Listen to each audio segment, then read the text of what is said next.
Good afternoon, everyone. It's lovely to be here. Thanks for this invitation and for having me here. And I'm excited to share my work on music training and child development with you. So, as you may have heard, the phrase research is me search. I'm in this because I'm interested in music because I grew up playing piano. And I always really admired and valued the role that music played for me, both from a perspective of providing a space for emotion regulation and connecting with others, having a community of friends. So I was really interested to understand engagement with music, how it interacts with sociobiological predisposition, and how this interaction helps neurocognitive development across the lifespan. My work is really focused on child development, and I hope that the results and findings from this work can also help education policy and availability of for music education programs and art education in general for childhood development. So today, I'm going to share with you results from a couple of studies, one from a multi-year longitudinal study that we have done with the LA Philharmonic and their youth orchestra program. And then we're going to scaffold this picture with some results from a cross-sectional work, from large data set models, and I will give you an update on a randomized control trial that is currently in progress. Let's just take a minute to watch a short video, and what I would like you to allocate your attention to what it takes for a child to play a musical instrument with others and pay attention to a conductor. This is a video of Gustavo Dudamel, who's still the director of the Los Angeles Philharmonic, and he also directs the YOLA program, which is the education arm of the LA Philharmonic, and these are the children that we have been studying. Most of them are in college now. This video is from 15 years ago, but let's just take a look together. Sit well. Let's sit. Proud, huh? And one M.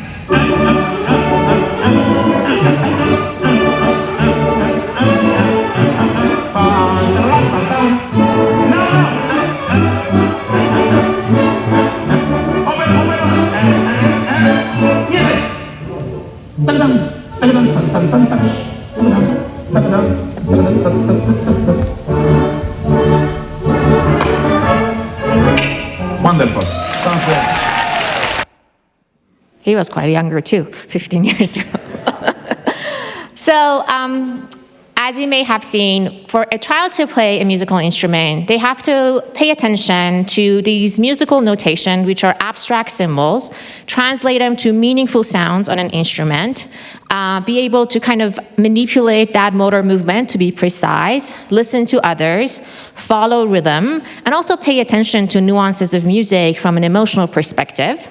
If they're playing with others, they have to synchronize their rhythm, they have to emotionally pay attention to other musicians, and they have to attend to the conductor. We know that doing all of these things engages many areas of the brain. I am showing you the right side of the brain, and I kind of highlighted in the dark areas of the brain that are engaged in music processing and production of music. So these are sensory motor areas, auditory areas, and of course the affective and attention systems of the brain. And there's a lot of evidence showing that learning music has both what we call near and far transfer effects. Near transfer effects are skills that you learn in music and you get better at them. So you're playing a musical instrument, you learn pitch and rhythm, so your auditory perception is getting better. Just immediately the system of the brain that is being practiced and stimulated. It also has far transfer effects, such as impact of music on language development and speech perception, being able to recognize prosody and emotion in a conversation, having more prosocial behavior. We also have evidence of the impact of music on executive function and cognitive development. And on the right, I also listed the brain areas that are responsible for these actions. What is unknown is this a genetic predisposition? Maybe you're just better with memory and attention and sound, and you're gravitated towards music as a result. Or you live in a family household that your parents play music, there is music around you, and you're gravitated towards that, and that's how you get better at these cognitive and executive function and social behavior. Or is it the impact of music training itself that has these outcomes? Or probably interaction of both of these things. We wanted to answer this question through a long-term longitudinal study. In 2012, the Brain and Creativity Institute, which is my institute, we started a collaboration with the LA Philharmonic and their youth orchestra program. We recruited 25 children from their program. They have already signed up for the program, so this is not a randomized control trial. But when we met them, they haven't started any training. They just have enrolled. The program is a community-based music program. It's free of charge. These children go about 2 hours a day, 4 days a week. So that's a lot of music. They're all given violins to start with. Any of you who has interacted with a 6-year-old, you know that 2 hours of lessons is not 2 hours of playing violin, especially if you have 40 of them in the same room. But everything is grouped. This is a method that came from Venezuela. Gustavo brought this. It's El Sistema. And the emphasis is not that there is a star player. The emphasis in how, as a group, you can interact and use music as a way of social cohesion, learning how to take turn, learning how to collaborate with others. Because we were going to look at them over time, and every child gets better with language, with attention, with cognitive function over the span of 5 years, we also needed to have control groups. And we wanted to control for the activity itself, because what if it's not music? What if it's just being part of something that is fun and engaging and rewarding? So we recruited a group of children very similar, from similar socioeconomic backgrounds, who were part of a sports program. So they were doing as frequently as a soccer club, and the program was free of charge. They were given homework help similar to the music group. But we also recruited a group of what we call a passive control. At the time that we started this, these children were from similar socioeconomic neighborhoods around USC, but they were not part of an enrichment program, whether that was music or sports or anything else. That doesn't mean that we told them for the next 5 years, you cannot touch piano or play with a soccer ball. Obviously, that's not ethical. We interact with them pretty regularly. We interview their parents about every 3 months. And if they started in a program that met the frequency and kind of the quality of our intervention programs, we did not include them in our analysis. From there, once a year, they came to our laboratory, and we tested them with a comprehensive battery of psychometric assessments, looking at language development, attention, memory, executive function, but also their prosocial behavior, skills such as empathy, compassion, needing to help others, or sharing their toys with others. We also did neuroimaging. This is an MRI scanner that allowed us to look at the structure of the brain, how it changes, especially the structures that we were interested in, the function of the brain, and how these areas are connected with each other. They also did electrophysiology, meaning that we put electrodes on their head and looked at their brain activity while we gave them a task to do. And overall, we looked at development of social emotional skills and cognitive and executive function skills and the underlying brain correlates of these abilities. At the baseline, we established that among the 3 groups, there were no statistical significant differences in any of these skills. So that allowed us to kind of start at an equal baseline. So even though it was not a randomized control trial, at least as a group, they were not different from each other before they started their training. And just to give you a sense of our data set, this is kind of a depiction of what we have in terms of data and each year what they were tested on. This is all the kind of the battery of testing that we have done. And you can see that we started with about 70 students, and overall we had a pretty good retention rate all the way until year 5. Between year 5 and year 7 is COVID, so we lost a group of children, but really they stuck both with the program and with the research. And one of the reasons that I think they stuck with the music program is that this music program provides a community for them. They feel belonged to. They are. When you ask them, when they were 6 and we asked them, why do you go to music? It was not because I really like playing music. It was like, because I feel seen here, I'm given a voice, I matter, I have friends here. And really, I think a very important component is that Gustavo has been very involved with this program, and a lot of children saw themselves in him as a role model. I mean, I've never had 6-year-olds telling me before that I want to be a conductor when I grow up, and this was the first time they're like, I want to be Gustavo when I grow up. So it really provided a sense of identity and knowing that they matter. Okay. So I'm going to give you highlights of the results. This is a 5-year data set with a lot of results, but I just want to give you the narrative and the story of what things have changed. The very first thing we looked at are musical skills. So they're practicing music. It's what we call a sanity check. Are their musical skills getting better? Are their pitch perception and rhythm perception getting better? And you can see the music group in blue here.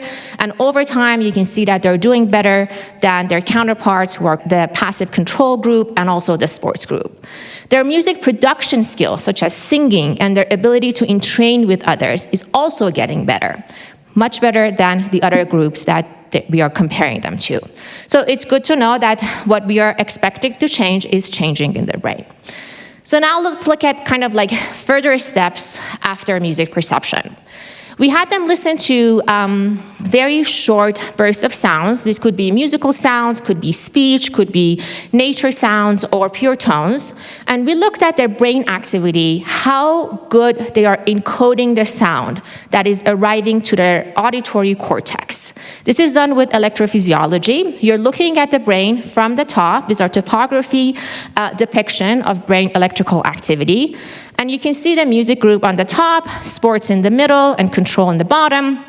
And what I want you to pay attention to is this kind of like topography of what we call the N100. This is an event-related potential that indexes, basically says, the sound has arrived to the auditory cortex and is being processed. You're all having N100s that I speak because you're hearing my voice and your auditory cortex is active.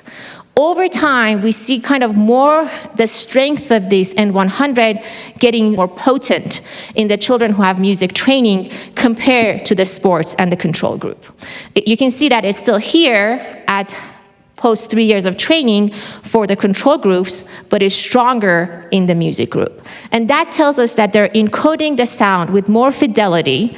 And they actually, when we compare this group, music group, to adult musicians and non-musicians, they're more adult-like in a way that they encode sound. They arrive to a maturation stage of processing sound faster in time. And if you think about it, you don't just use this auditory cortex for music processing. It's for any type of sound, for language, for speech, for communication. So when we see that better fidelity of sound encoding, it probably has an impact in their speech and language development as well. Looking at their auditory memory, how well they are able to have kind of lists in their short-term memory and process that. We give them melodies to listen to, and sometimes the two parts of the melody are the same, and sometimes the second part of the melody has a deviation. This deviation could be a pitch deviation, a rhythm deviation, or maybe the note is slightly higher in volume. And we just ask them, are these two melodies the same or they're different? What we saw is that when the two melodies were the same, everybody did well. They're almost at 100%. So it's not a question that they cannot hear it, but only the music group was able to detect these deviations successfully when there was something different in the second melody. And we saw that change in the music compared to the control group at year 3 and again at year 5. And again, these are topography maps of the brain. Here I'm showing you the depiction of another event-related potential called the P300. Happens about 300 milliseconds from when you hear a sound.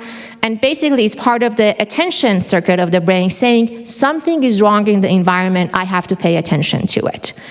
So they again show this P300 and it's getting stronger over time compared to the control group. So far, encoding of sound better and auditory working memory better. How about the brain morphology itself? I'm showing you the right hemisphere and the left hemisphere. And to be able to show the auditory cortices, I'm just kind of like taking the outer part of the brain. So this is the primary auditory cortex, or the Heschel's gyrus in red. And these are the secondary auditory areas, association auditory areas, or the superior temporal gyrus.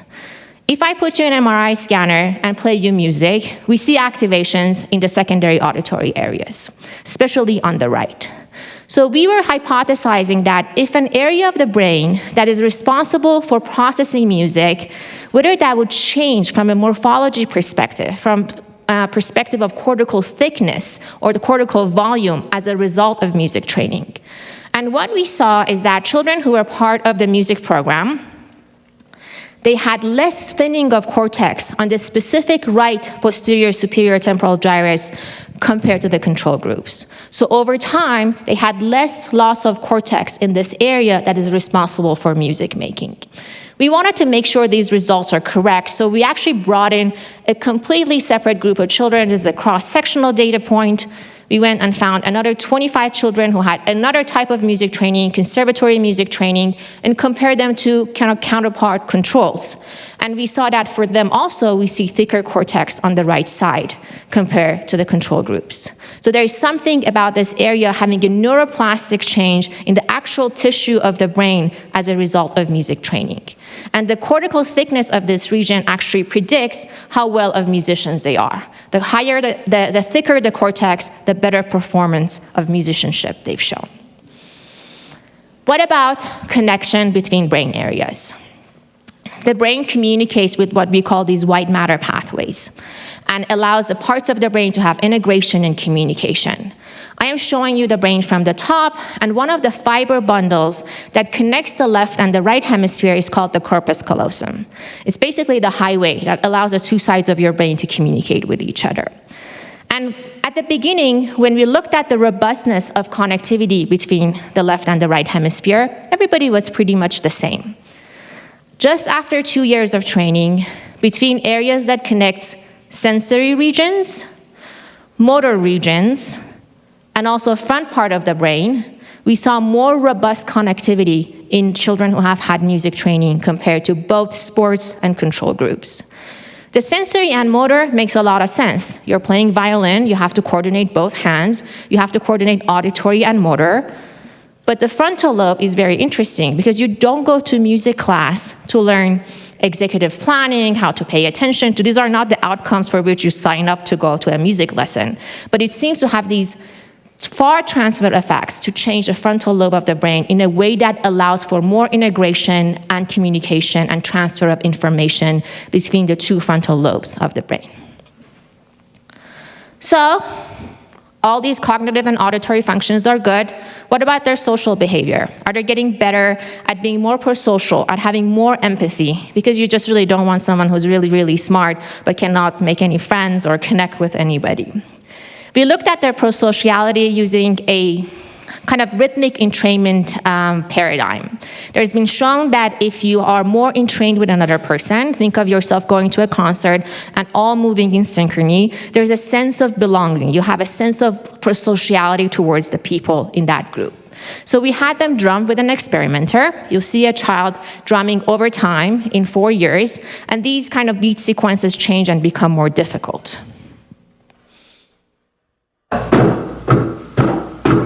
And 2, and 1, 2, ready, go. And 2, and 1, 2, ready, play. And 2, and 1, 2, ready, play. So as you saw, over time, they get better. At the beginning, they're kind of offbeat, they're not really following the rhythm, and we made the rhythm more difficult, syncopated, and by the time that they were at the 5 years end, they were pretty synchronous, and you can see that we see the most improvement in the music group. Their rhythmic synchronicity and rhythmic entrainment is getting better. Then we had them play a game with one of the experimenters. And this game is kind of a pro-social game. It's manipulated so that they're building a castle together, for example, and then the experimenter runs out of blocks. And we just see how a child is going to go out of their way for the game to continue. They have to share their toys and blocks. Otherwise, they're just kind of left on their own to play the game. So let me show you that.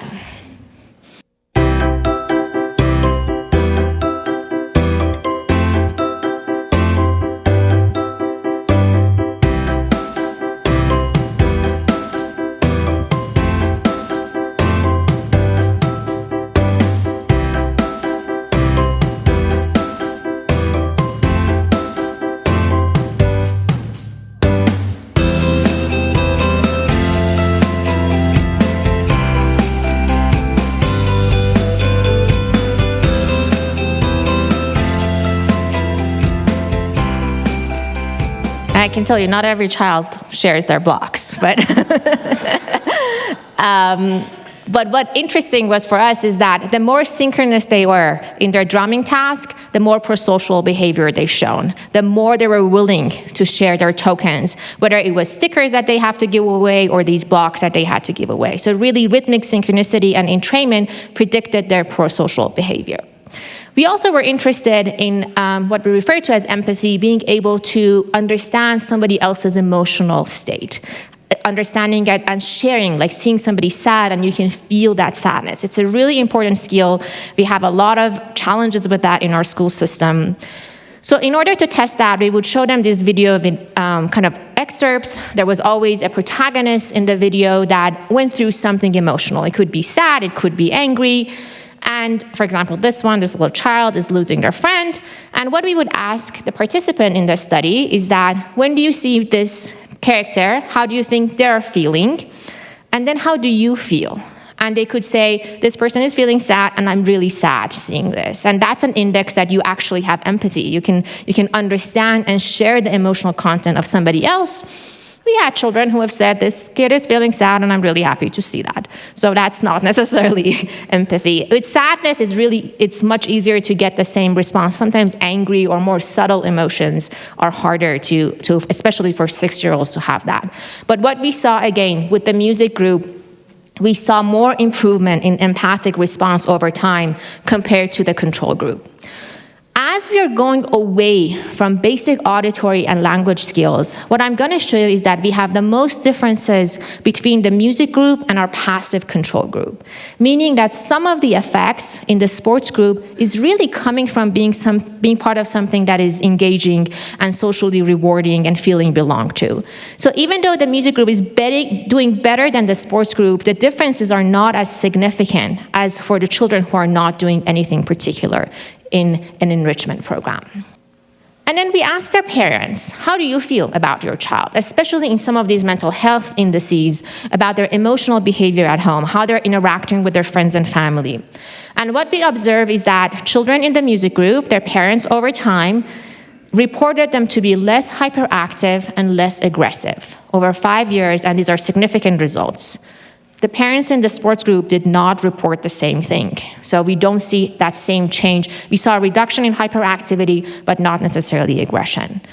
And really, for me, the sad story are the parents of children who are not doing anything. Over time, they saw their children to have gotten worse in some of these mental health indices, that they're more aggressive, they're more hyperactive. When we are not providing any systematic enrichment programs for children, this seems to be the results of even from their own parental perspective.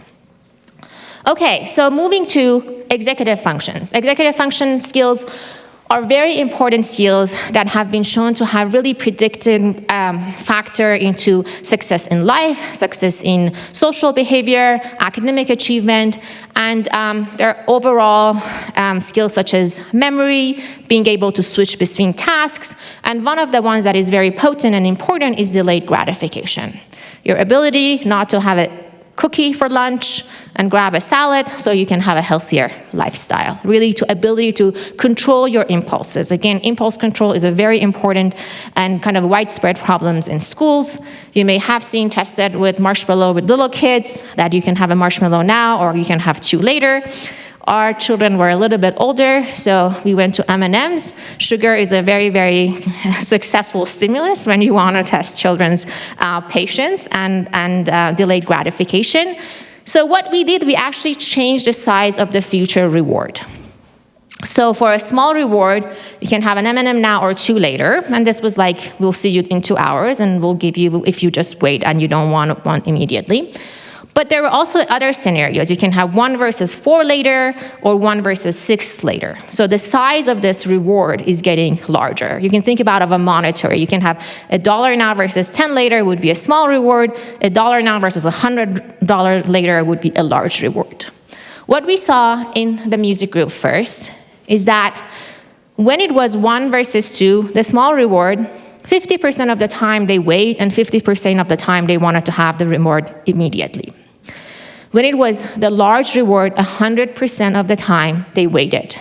They're able to manipulate and moderate their impulses based on the size of the reward. They can have future planning and attention to what's coming next and kind of moderate their behavior. We don't see that in the children who were in the passive control. It did not matter what the size of the future reward was. Sometimes they waited, and sometimes they wanted to have the immediate reward. Again, this skill of like future planning, decision making, making a plan for something that is not immediate is not something that you signed up in a musical class for. But it seems that when you learn how to play music with others, you learn how to take turns. When you sit back, when you have to step in, you have to collaborate. It's really helping with building these executive function skills. Again, the sports group falls in the middle.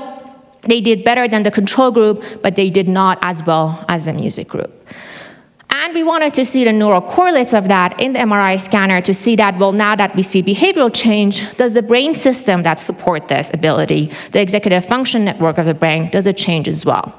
So we give them a task. It's called the color word Stroop task. And the task is that you have to name the color of the word out loud.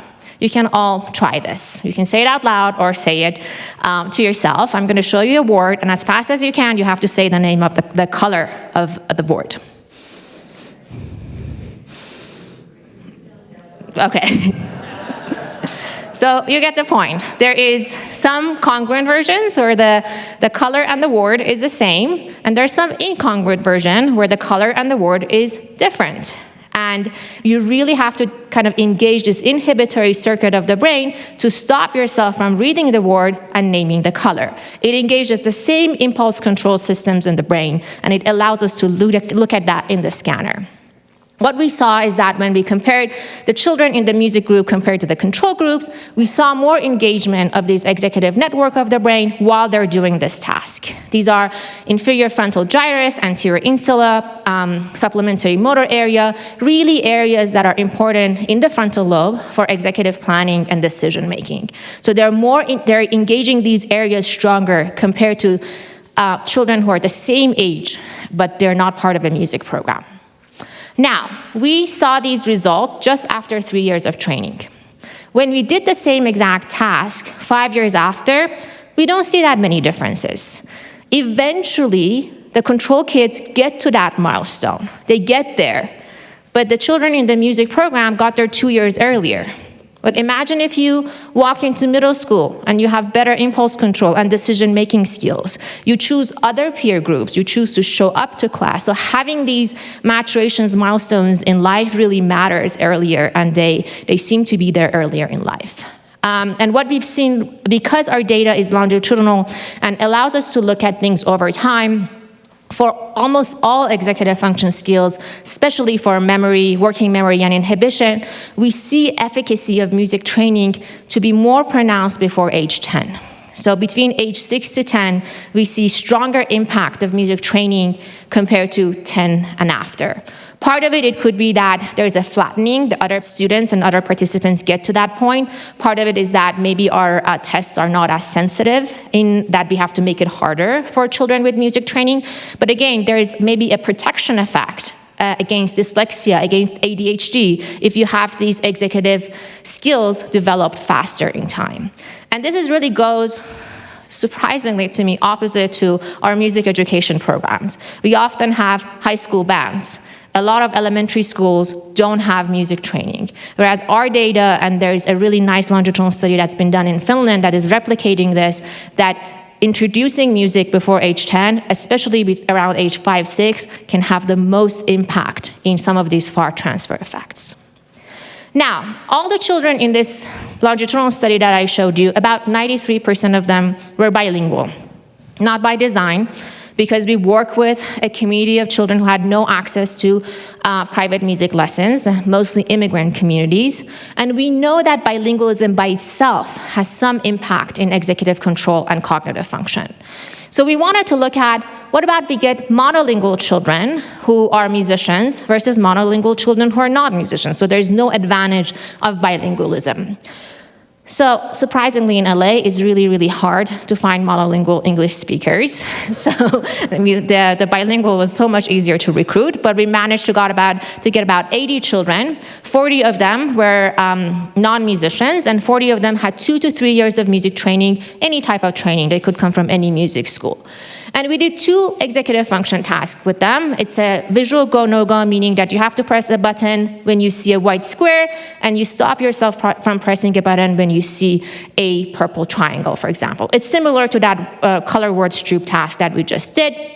And then an auditory oddball task when they hear different tones, and every once in a while there's a surprisingly odd tone that they have to press a button to. So they have to kind of pay attention to what's coming and detect, again, deviations.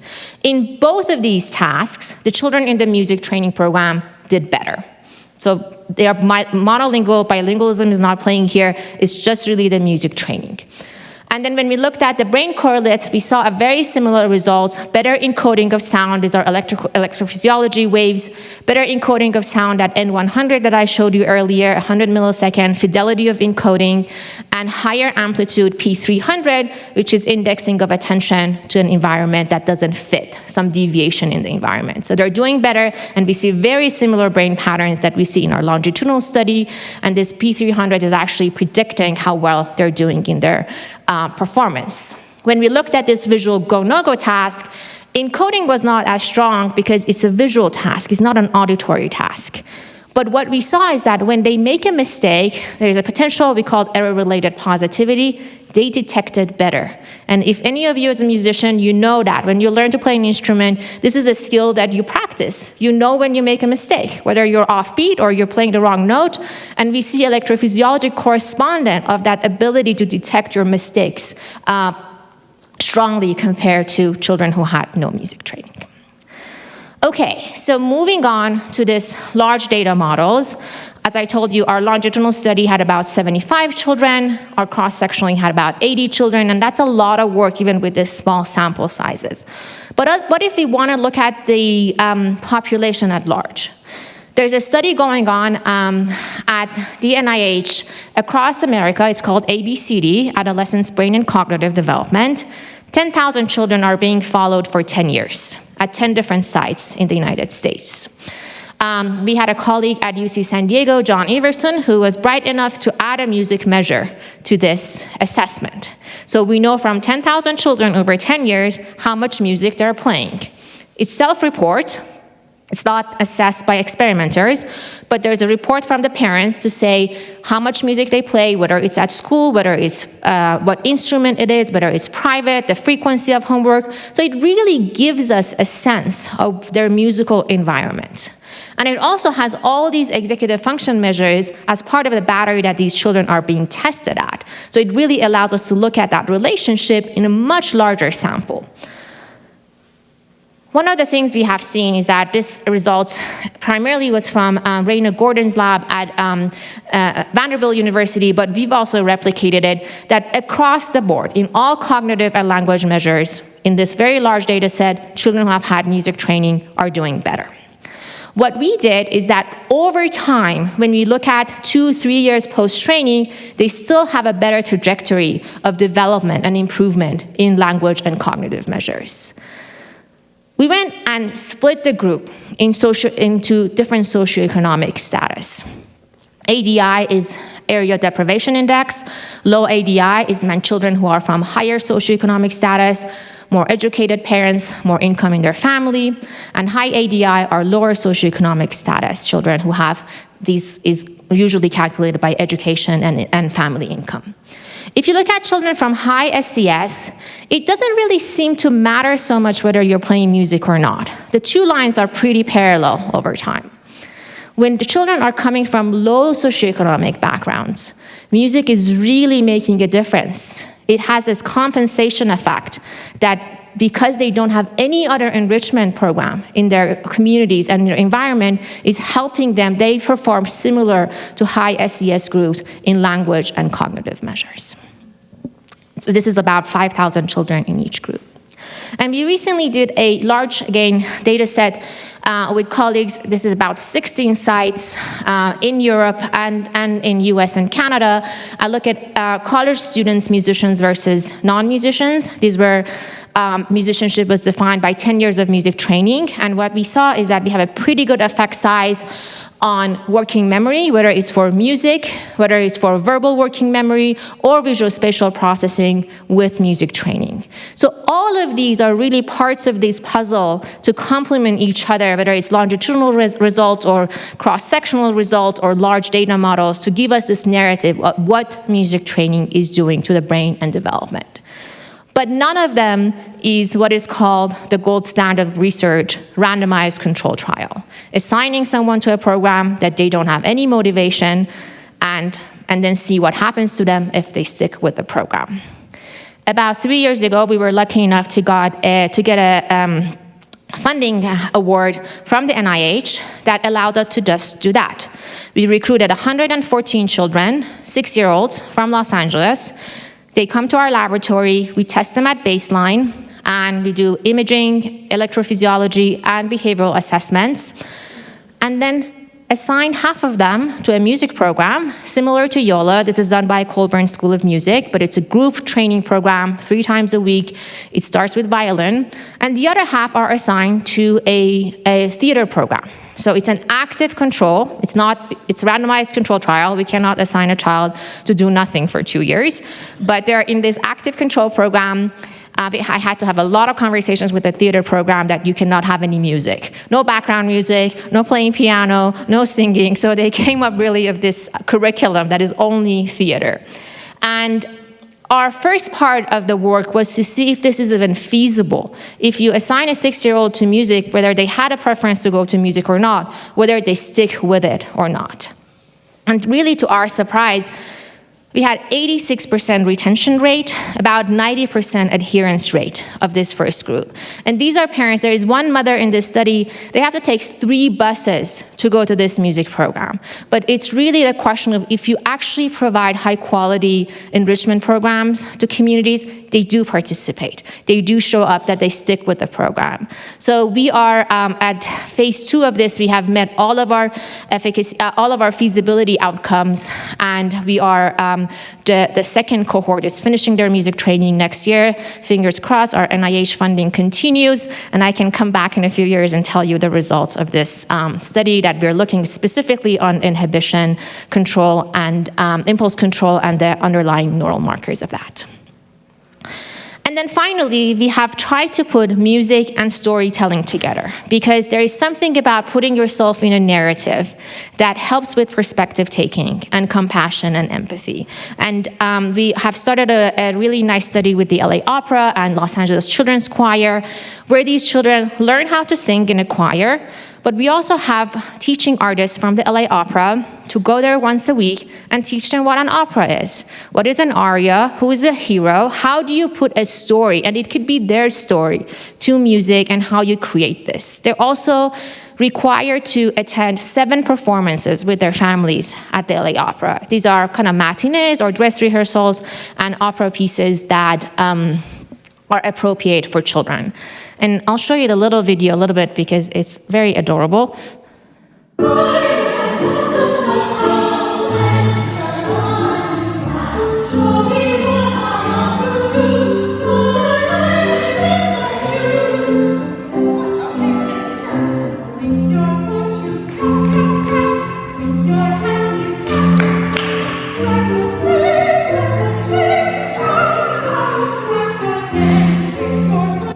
Okay, so it's very serious. They actually learned real opera singing and the actions that go with it.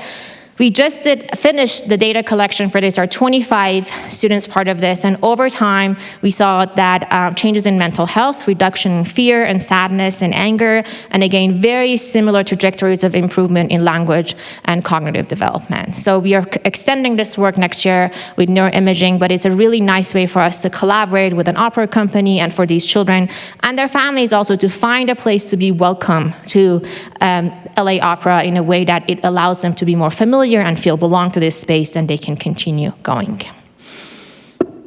Okay, So I'm going to end by sharing some closing thoughts. Hopefully, I presented to you some cross-sectional and longitudinal evidence of the advantage of music training for cognitive and executive function development.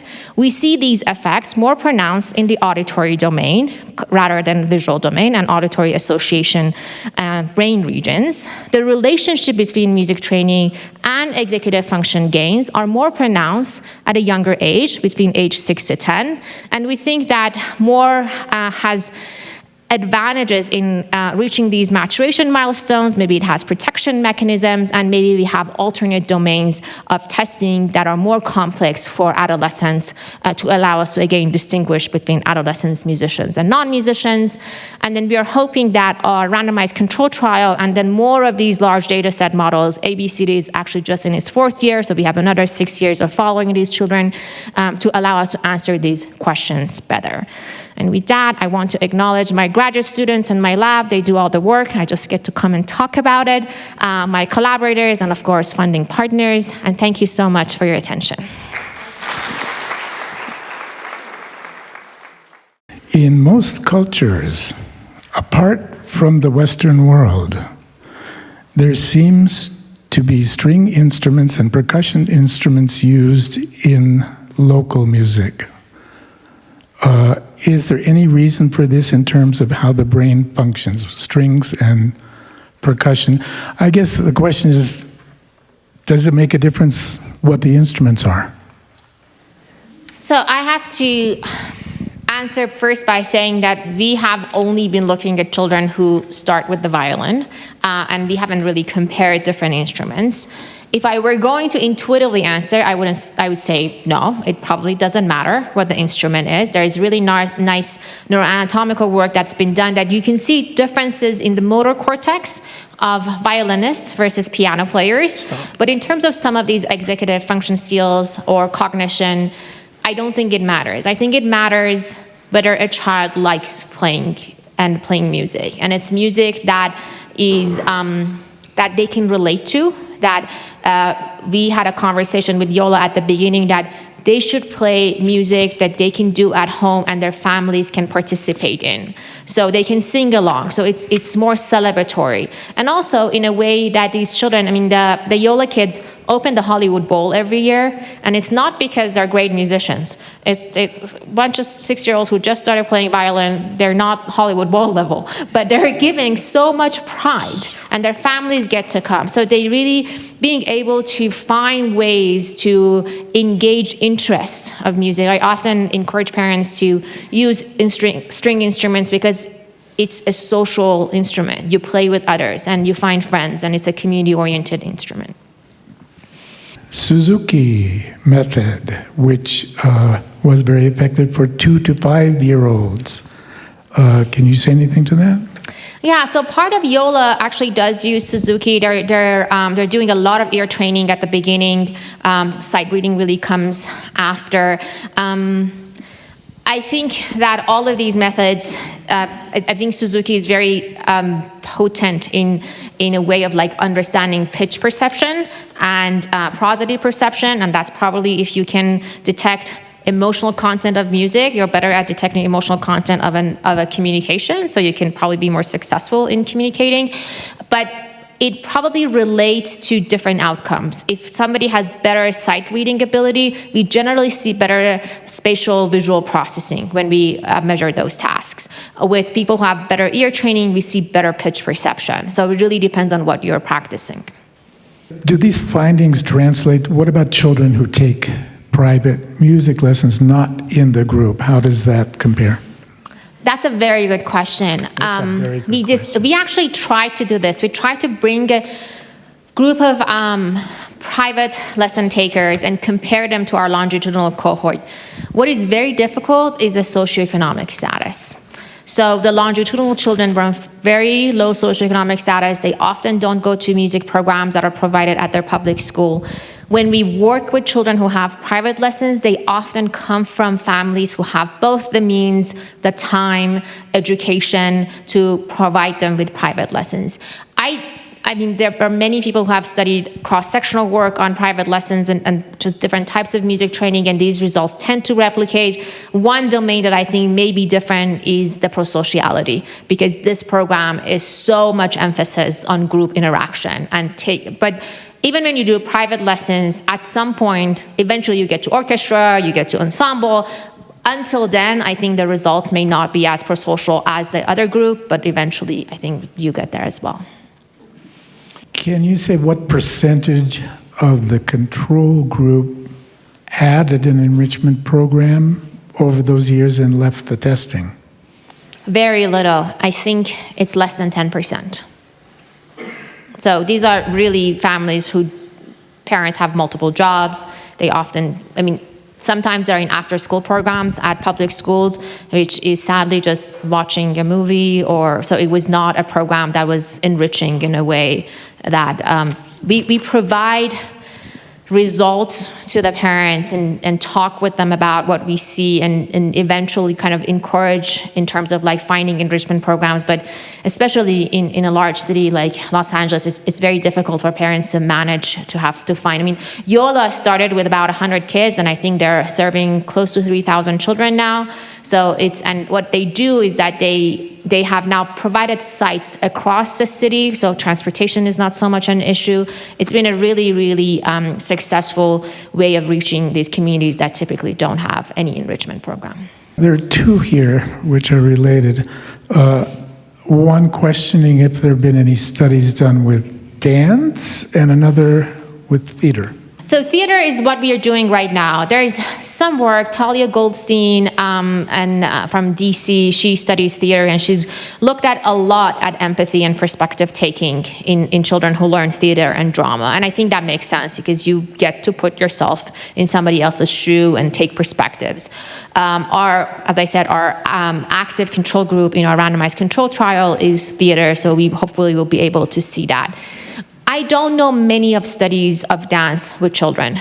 We were debating on whether we should add dance as a control group. It's a little tricky because it has such a presence of music, and when you do these, our randomized control trial, it's almost like a medication trial. We are at every class, we know how much music they did. By the minute, each child has like 30 minutes a day, and we know number of absences, so it's very controlled of music just being the ingredients and nothing else.